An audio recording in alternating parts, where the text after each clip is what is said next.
أعوذ بالله من الشيطان الرجيم بسم الله الرحمن الرحيم فلا أقسم بالشفق والليل وما وسق والقمر إذا اتسق لتركبن طبقا عن طبق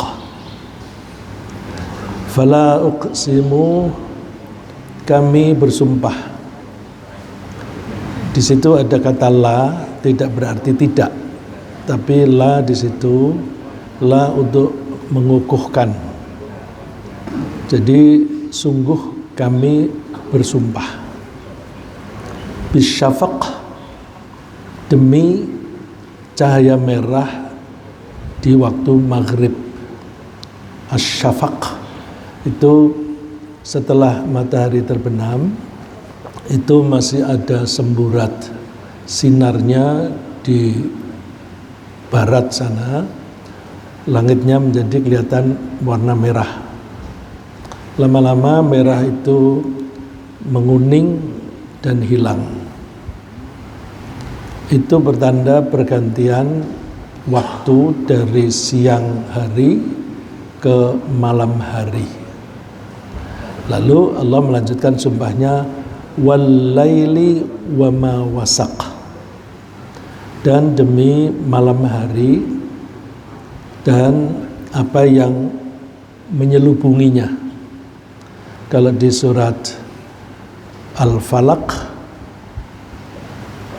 qul a'udzu birabbil falaq min syarri ma khalaq wa min syarri ghasiqin idza waqab.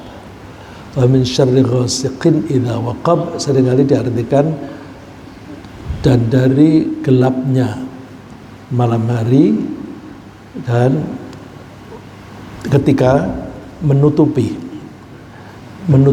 itu tidak harus dengan benda padat atau semacam selimut, tetapi Allah menutupi dengan cara menghilangkan atau membuat tidak tampak sinar matahari sehingga gelap. Nah, ketika gelap itu benda-benda menjadi tidak kelihatan. Karena benda-benda tidak kelihatan di waktu gelap, maka sama dengan ketika sesuatu ditutup dengan selimut. Jadi persamaan itu disebutkan idza wa min syarri ghasiqin idza waqab. Nah, di sini wama wasaq, wal qamari idza tasaq, dan demi bulan ketika bulat penuh, yaitu pada purnama, ketika bulan menjadi purnama, sempurna lingkarannya, itu ittasaq dari kata wasaqo juga. Latar kabunna tabaqan an tabaq, ini isi dari sumpah. Jadi sumpahnya itu Allah bersumpah dengan menyebut tiga makhluknya, yaitu asyafaq, langit yang memerah, dan Allah menyebut al-lail, malam hari. Kemudian bersumpah yang ketiga dengan menyebut makhluknya yang bernama bulan. Isi sumpahnya latar kabunna tabaqan an tabaq, sungguh kalian akan naik itu berarti dari bawah ke atas, maka bisa juga kita artikan mendaki ya. Sungguh kalian akan mendaki tabaqan an tabaq, tingkat demi tingkat. Tabaqan, tabaq itu artinya setingkat, an tabaq setingkat lagi. Jadi isi sumpah ini Allah meyakinkan bahwa hidup kita ini bagaikan kita mendaki dari satu tingkat ke tingkat yang lain. Kalau namanya mendaki itu biasanya makin ke atas makin berat, makin berat, makin berat. Sebelum kita membahas mengenai isi sumpahnya, kita membahas dulu mengenai isi sumpahnya, mengenai sumpahnya, yaitu dimulai dengan langit yang memerah. Langit yang memerah itu adalah kejadian yang menunjukkan peralihan dari siang ke malam, sekaligus menjadi batasan. Peralihan dari siang ke malam sekaligus menjadi batasan dari siang harinya habis, dimulai dengan malam hari. Ini dari sini setidaknya kita bisa mengambil pelajaran bahwa Allah itu membuat waktu ada tanda-tanda peralihannya dari satu masa atau dari satu periode ke periode berikutnya. Supaya apa? Supaya kita bisa menengarai pergerakan waktu dan sekaligus refleksinya pada kita bisa menggunakan periode waktu untuk kepentingan tertentu. Misalnya siang hari kita pakai untuk bekerja, malam hari kita untuk istirahat misalnya. Tapi di sini lebih detail dari itu. Antara lain asyafaq ini, kalau kita lihat hadis yang menyebut kata syafaq, yaitu hadis mengenai waktu sholat. Rasulullah SAW ditanya oleh seseorang, lalu Rasulullah menjawab tentang waktu. Ada orang bertanya tentang waktu sholat. Ini gambar sekedar ilustrasi bahwa ketika maghrib itu sinar di atas atau ufuk di barat sana kelihatan merah. Merah itu menunjukkan peralihan. Peralihan itu penting sekali bagi kita karena kita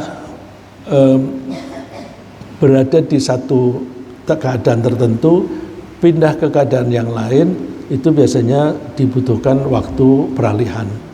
Seperti kalau pagi hari semacam ini, dari gelap ke siang hari, terang siang hari, dikasih masa transisi yaitu fajar. Ya, masa transisinya fajar. Kalau sore tenggelam, lalu terus ini langitnya memerah. Masa transisi itu seringkali penting untuk adaptasi kita. Kalau kita terbiasa di desa yang tidak ada listriknya, masih ada nggak ya ini di Indonesia yang tidak ada listriknya? Masih ada ya Pak ya? Kalau tidak ada listriknya, kita keluar dari rumah berjalan di tengah sawah. Kalau kita berjalannya habis maghrib, itu nggak kelihatan Pak, gelap. Nanti begitu isya, merah-merah ini hilang, kita melihat jalan itu terang meskipun tidak ada bulan, meskipun tidak ada bintang. Ya, meskipun tidak ada bulan, tidak ada bintang, kita lihat jalan setapak begitu, kita bisa melihat dengan jelas. Dan kalau ada gundukan, kita bisa bedakan apakah ini gundukan batu atau gundukan kotoran sapi. Itu kita bisa melihat itu. Nah, karena mata kita itu butuh masa transisi.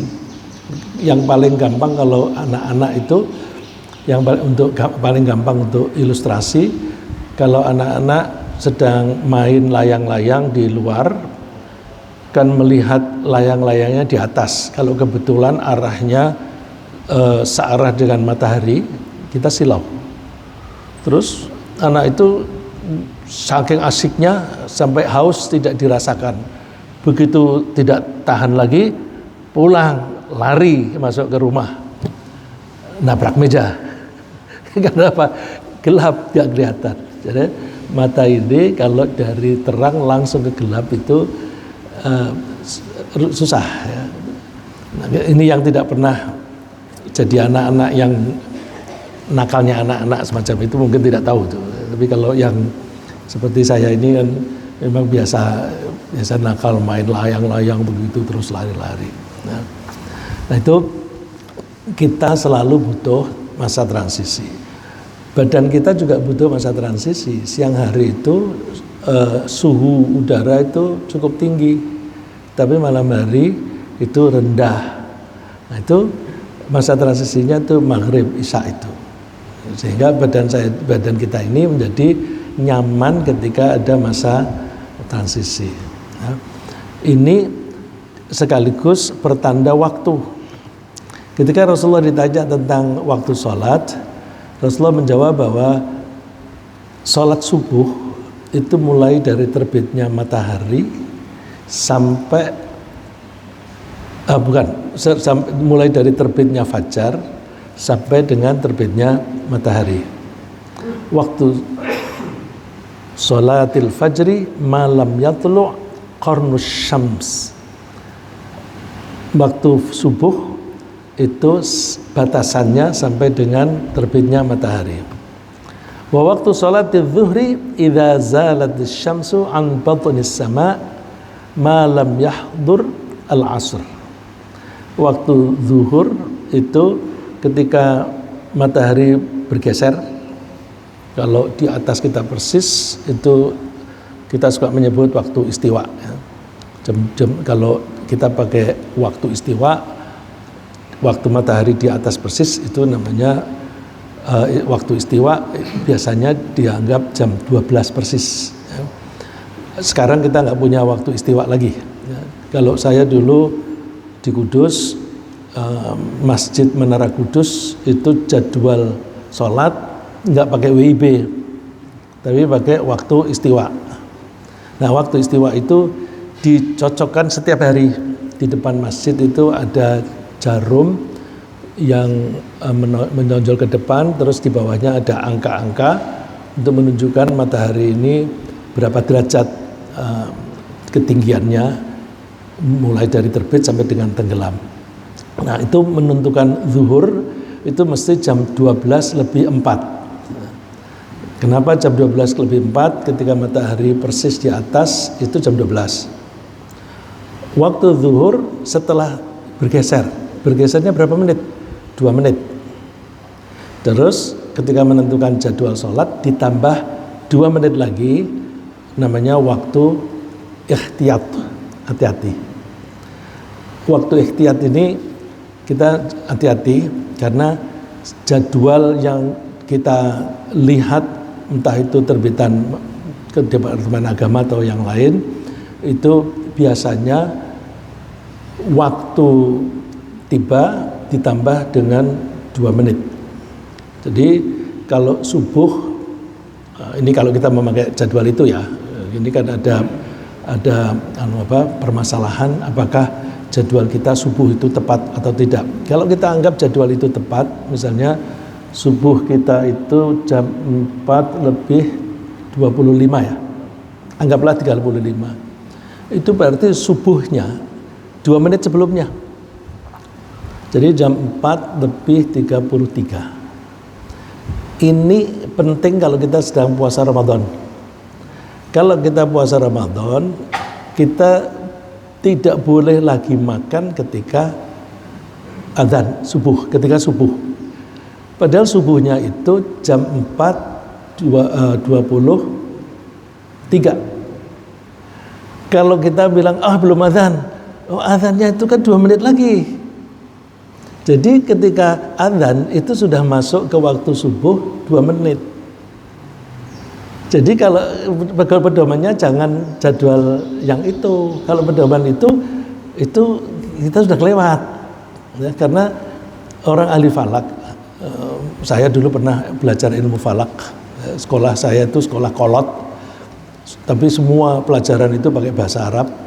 Nah, itu belajar ilmu falak itu mempelajari jadwal waktu tadi, termasuk menghitung kapan ada gerhana bulan, kapan ada gerhana matahari dan sebagainya. Itu 10 tahun lagi kapan terjadi gerhana matahari misalnya, itu bisa dihitung.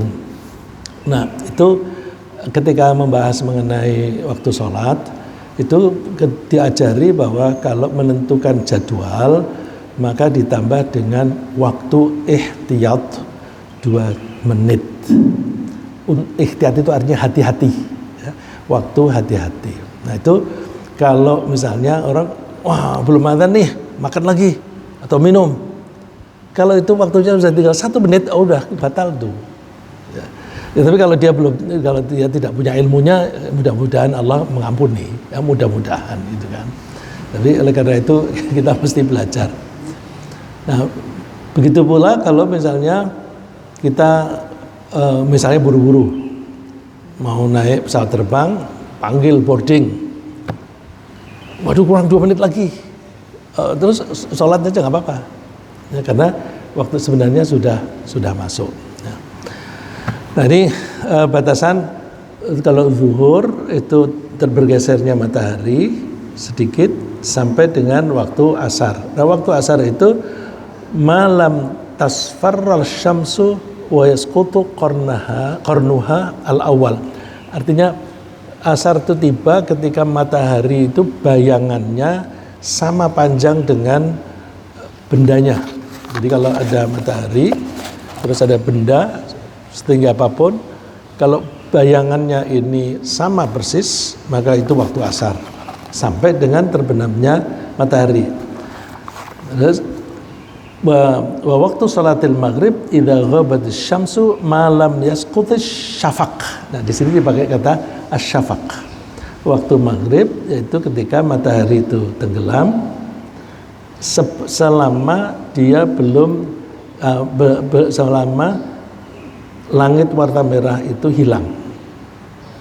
Kalau waktunya sholat isya setelah warna merah itu hilang sampai dengan tengah malam. Jadi menurut hadis ini sampai tengah malam jam berapa? Tapi banyak ulama yang bilang sampai menjelang subuh. Ya. Tapi kalau kita hati-hati jangan sampai lewat tengah malam. Ya jadi asyafaq itu salah satu periode waktu yang dipakai oleh Allah untuk membuat batasan. Batasan itu dari misalnya waktu zuhur tadi mulai dari bergeser sampai dengan bayangan satu ukuran dengan bendanya. Itu batasan akhirnya itu ketika bayangannya sama dengan bendanya. Itu batasan akhir. Ini memudahkan kita untuk membuat hitung-hitungan. Ya, karena kalau kita menghitung itu tergantung bendanya. Kalau misalnya meja, kita bisa bilang 1 meja, 2 meja. Tapi kalau air, kita nggak bisa bilang 1 air, 2 air, nggak bisa. Udara, 1 udara, 2 udara nggak bisa. Yang dalam bahasa Inggris suka biasa disebut uncountable noun. Masih ingat Pak ya? Pelajaran SMP itu. Uncountable noun, kata benda yang tidak bisa dihitung. Nah, kalau ada benda yang uncountable, cara ngitungnya gimana? Pakai ukuran, pakai takaran, ya. Pakai ukuran atau takaran atau pakai timbangan. Jadi air 1 gelas. 1 gelas air, 1 liter air. Nah, kalau misalnya benda gas, nah, kita bilangnya 1 kilo LPG, ya, 1 kilo LPG. Nah, ini tangki isinya 3 kilo LPG. Karena gas itu tidak bisa dihitung, maka yang dihitung timbangannya atau takarannya. Nah, waktu bagaimana? Waktu ini kita nggak bisa ngitung, maka kita menggunakan sesuatu yang bisa dipakai untuk membatasi. Kalau matahari selama masih ada, kita bilang siang hari. Oh, siang hari itu mulai dari terbit sampai dengan tenggelam. Malam hari mulai dari tenggelam sampai terbit lagi. Tapi ini waktunya kan tidak pasti ini. Ada kalanya 12 jam, 12 jam, ada kalanya 13 dan 11 jam, dan sebagainya. Jadi kalau di Eropa, saya pernah menghadiri satu acara jam setengah 10. Matahari itu seperti di sini jam 5. Tapi pidato-pidato itu semuanya orang bilang good evening. Good evening, matahari masih ada. Tapi mereka good evening. Nah, karena menurut mereka itu sudah malam gitu. Nah, jadi atau saya terbalik ya. Pokoknya puasa itu bukannya itu sekitar jam 10 malam. Nanti sholat Isya itu sekitar jam 11. Habis sholat Isya ceramah, pulang, sebentar lagi sahur. Sebentar lagi sahur. Nah itu kalau pakai itu nggak bisa dihitung. Lalu orang mencari perhitungan perputaran bumi. Bumi berputar, satu kali putaran dianggap 1 hari semalam. Baik matahari kelihatan maupun tidak kelihatan. Cuma kita lalu bikin kesepakatan, kalau 1 hari itu 1 hari semalam itu 24 jam itu nanti di ketemuan itu dihitungnya 1 hari itu mulai dari mana? Bapak-bapak masih ingat Pak? Ini kalau hari itu kita sekarang ini hari Selasa. Hari Selasa di sini, kalau di Honolulu, ini ada jamaah kita yang sementara ini lagi di Honolulu, Bu Naindra sekarang lagi di Honolulu. Di Honolulu sekarang hari Selasa atau hari Senin Pak? Senin. Hari Senin. Siang hari, ya, siang hari. Sekarang kalau jam 6 di sana itu jam 2 siang. Tapi jam 2 siang Senin. Kalau begitu hari dimulai kapan? Di mana? Ukurannya, posisinya bulan itu di mana? Matahari terhadap posisi permukaan bumi terhadap matahari itu di mana? Bukan Greenwich Mean Time, GMT. Greenwich itu nama satu pulau kecil di Inggris. Tulisannya Greenwich ya, tapi orang bilangnya Greenwich. Itu di situ dikasih jam itu dipakai sebagai pedoman seluruh negeri. Dulu waktu itu dipakai untuk pedoman untuk kereta api Pak, perjalanan kereta api. Jadi kereta api berangkat jam 7 lebih 5 menit, itu lihatnya jam itu. Terus lama-lama Inggris itu kan menjajah di mana-mana. Di seluruh benua dia ada. Nah, kapal-kapal itu harus pakai pedoman waktu. Pedoman waktunya apa? Pakai Greenwich Mean Time. Untuk jam, ya pakai Greenwich. Tapi untuk hari dari mana? Nah, hari itu karena dulu yang berkuasa di dunia ini, mohon maaf saya ngomong ini nanti kaitannya dengan puasa segala Pak. Kaitannya dengan puasa segala. Kalau melihat jam itu bisa pakai Greenwich, tapi harinya pakai apa?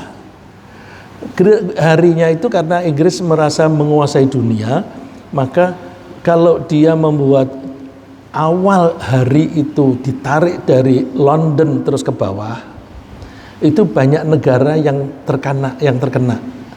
Negara yang terkena, kalau terkena garis itu, padahal ada karena garis itu di tengah-tengah suatu daerah negeri, ada kalanya di perbatasan.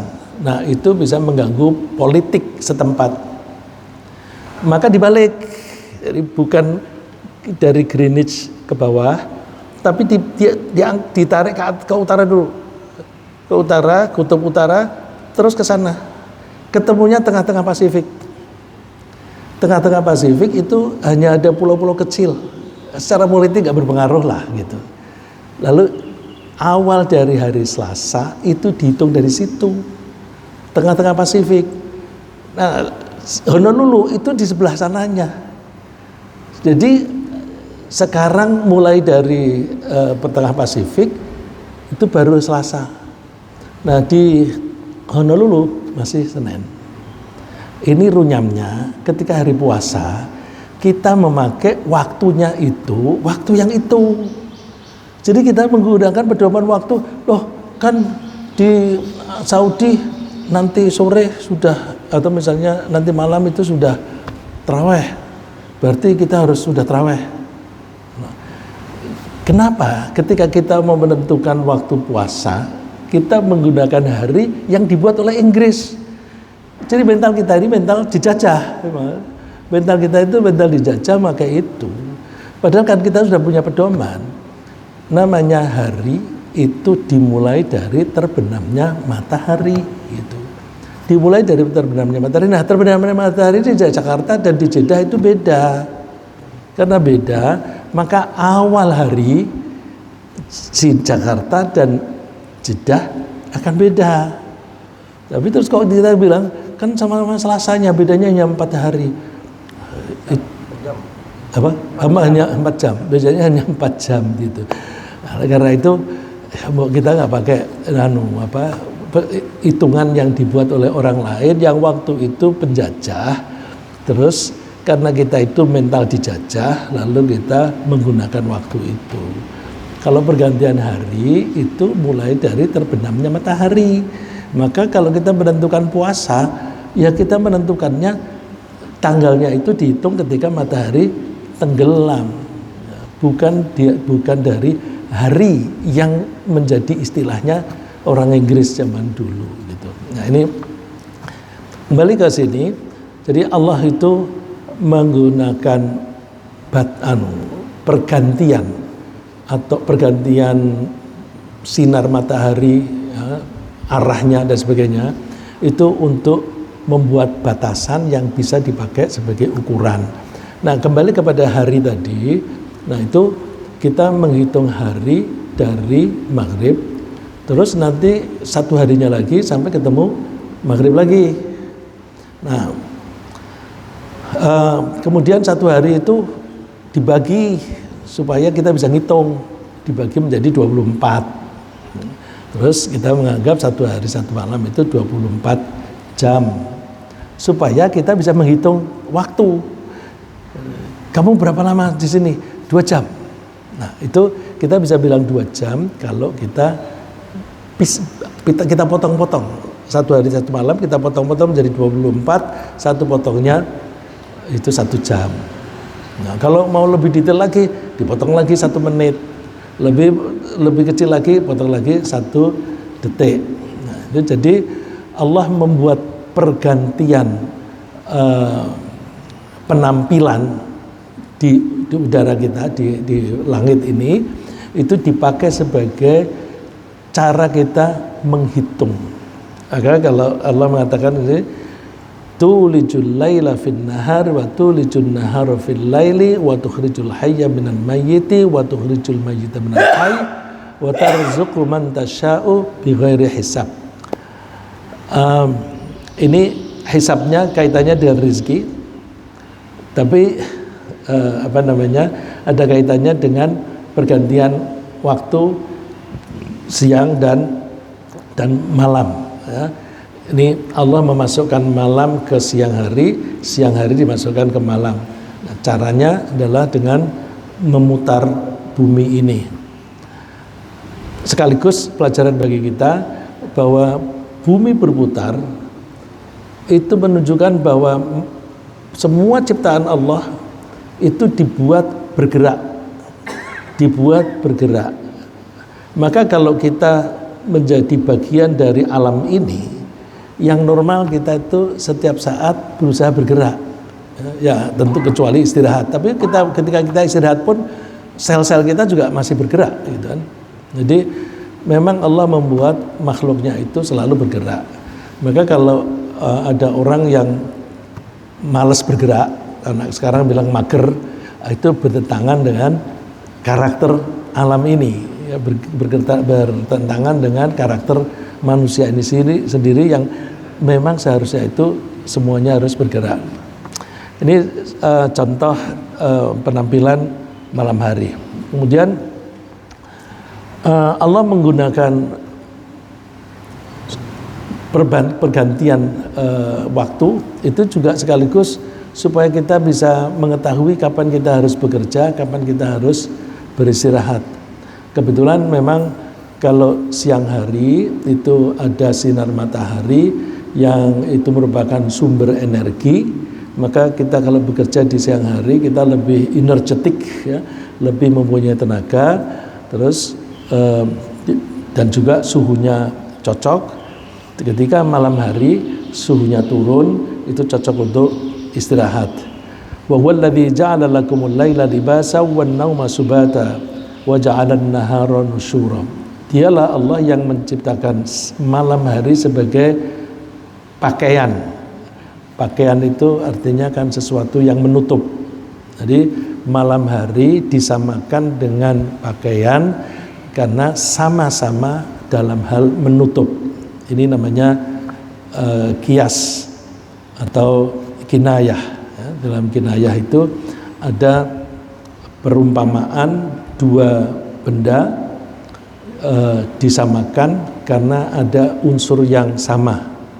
Malam dan pakaian itu dianggap serupa karena atau semisal ya, karena mempunyai kesamaan dalam hal menutupi. Sekaligus saya mau memberitahukan bahwa dalam Al-Quran itu juga dipakai kinayah.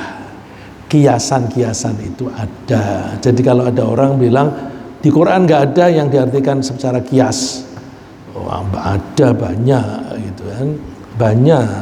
Jadi itu biasanya orang yang mengatakan begitu untuk kasus-kasus tertentu mereka bilang tidak ada kias, tapi di kasus-kasus yang lain memakai kias. Jadi tidak konsisten ya. Jadi Allah menjadikan malam hari itu gelap sebagai pakaian yang menutup, wan nauma subata, dan tidur untuk istirahat. Jadi kalau kita ingin hidup dengan yang sesuai dengan keadaan alam, maka kita tidur itu mestinya malam hari dan siang hari untuk bergerak. Tapi malam hari itu ada kelebihan, bukan untuk bekerja tapi untuk sholat ya. Sebagaimana Rasulullah diperintahkan oleh Allah untuk rajin sholat di waktu malam hari ya. Sholatnya malah panjang lagi untuk Rasulullah. Ya ayyuhal muzammil qumil laila illa qalilan nisfahu aw inqus minhu qalilan aw zid alaihi warattilil qur'ana tartila. Hai orang-orang yang sedang berselimut, bangunlah di malam hari kecuali sedikit, separuhnya atau kurang atau tambah. Jadi waktu sholat malam bagi Rasulullah itu sekitar setengah malam, bisa lebih, bisa sedikit, tapi keancarannya setengah malam sambil membaca Al-Quran secara tartil. Banyak ulama yang berpendapat bahwa ayat-ayat pertama ini menunjukkan bahwa sholat malam itu wajib, tapi wajib itu hanya berlaku untuk Rasulullah SAW. Nah, yang berlaku untuk umatnya adalah ayat terakhir dari surat Al-Muzammil, bahwa di antara kita ada yang sedang bepergian, ada yang sedang sakit dan sebagainya, maka ya kita boleh sholat, boleh juga tidak, begitu. Jadi kalau umat Rasulullah sholat malam itu sunnah, tapi untuk Rasulullah wajib. Tapi kenapa Rasulullah ini diperintahkan sholat di waktu malam? Sholat malam itu innana syi'atal laili hiya asyaddu wad'a wa aqwamu qila. Bangun di waktu malam hari itu cocok untuk kekhusyuan dan lebih membekas, lebih berkesan ketika kita membaca. Ini yang bisa kita pelajari setelah kemudian, apalagi kalau kita mengikuti ayat berikutnya, bahwa Allah itu akan memberi tugas kepada Rasulullah SAW, tugas yang berat. Nah, kalau di sini juga sudah ada inna sanulqi alaika qaulan thaqila, karena kami akan menurunkan kepadamu perkataan yang berat. Allah akan memberi tugas kepada Nabi, tugas yang berat. Surat ini turun tidak lama setelah Iqra bismi rabbikal ladzi khalaq. Jadi berarti pada hari-hari pertama kenabian. Sebagaimana kita sudah ketahui, ketika Rasulullah ketemu dengan malaikat Jibril disuruh baca Iqra, Rasulullah itu bingung. Itu siapa? Dan apa artinya? Kok aku disuruh membaca ini? Saking bingung dan ketakutan, Rasulullah merasa kedinginan dan selalu berselimut. Nah, terus dipanggil oleh malaikat, ya ayyuhal muzammil, hai orang yang sedang berselimut. Dan Rasulullah pada waktu bingung itu kan diajak oleh Ibu Khadijah pergi ke pendeta yang saudaranya sendiri, yaitu Naufal. Oleh pendeta itu diberitahu bahwa yang datang itu malaikat Jibril, yang istilahnya di Taurat itu namus. Yang datang itu malaikat Jibril, dan itu berarti Muhammad SAW adalah utusan Allah. Nah, Rasulullah baru tahu bahwa itu berarti Nabi Muhammad ditunjuk oleh Allah sebagai utusan. Tapi utusan ini tugasku apa? Tugasku apa? Belum tahu.